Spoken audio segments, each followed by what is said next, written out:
નમસ્કાર, આપ જોઈ રહ્યા છો સ્પાર્ક ટુડે ન્યૂઝ। ડભોઈ તાલુકામાં 4 જેટલી જિલ્લા પંચાયત બેઠક પર સ્થાનિક સ્વરાજ્યની ચૂંટણી આગામી 26 એપ્રિલે યોજાશે, ત્યારે ચૂંટણીના પડઘમ વચ્ચે ડભોઈ થુવાવી જિલ્લા પંચાયતના ઉમેદવારને જીતાડવા મક્કમ નિર્ધાર સાથે હસાપુરા ગામે ભાજપ કાર્યાલયનું ધારાસભ્ય શૈલેષ મહેતાના વરદ હસ્તે રિબિન કાપી વિધિવત રીતે ઉદ્ઘાટન કરવામાં આવ્યું છે। આ પ્રસંગે ભાવેશ પટેલ, નડા તાલુકા પ્રમુખ અલ્પેશ શાહ, મહામંત્રી પદ યતિન પટેલ, પૂર્વ જિલ્લા પંચાયત ઉપપ્રમુખ વકીલ અશ્વિનભાઈ પટેલ સહિત મોટી સંખ્યામાં કાર્યકરો ઉપસ્થિત રહ્યા હતા।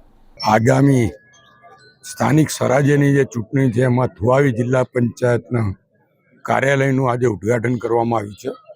ભારતીય જનતા પક્ષનો નિયમ છે કે જ્યાં સુધી ઉમેદવાર કોઈ નક્કી ના થાય ત્યાં સુધી કમળ જ ઉમેદવાર છે અને કમળના નિશાન પર જ ઉમેદવાર લડતા હોય ત્યારે કમળનું કાર્યાલય એટલે કે આજે થુવાવી જિલ્લા પંચાયતનું કમળનું કાર્યાલય આશાપુરા ખાતે ફરતીકુઈ પાસે બનાવવામાં આવ્યું છે।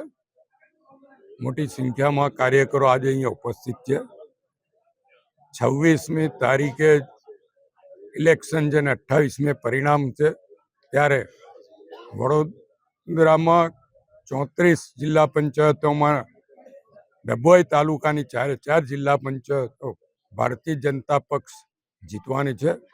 આની અંદરમાં આવતી 20 તાલુકા પંચાયતો પણ ભારતીય જનતા પક્ષ જીતવાની છે અને એના માટેના પ્રયત્ન અત્યારથી ચાલુ કરી દેવામાં આવ્યા છે અને આપ જોઈ શકો છો કે કાર્યકરોમાં એક અનેરો ઉત્સાહ છે કે ભાજપ અને કમળ એ જ અમારો ઉમેદવાર કોઈ પણ આવે પણ કમળને જીતાડવાનું છે।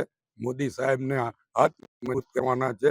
ભૂપેન્દ્રભાઈની ભરોસાની સરકારને ફરીવાર મજબૂત બનાવવાની છે। ત્યારે હું આપના મારફત પણ ડભોઈ તાલુકાના તમામ મતદારોને અપીલ કરું છું કે ભારતીય જનતા પક્ષના તમામ 4 જિલ્લા પંચાયતના ઉમેદવારોને જંગી બહુમતીથી જીતાડે અને તાલુકા પંચાયતો પણ સંપૂર્ણ બહુમતી સાથે જીતાડે।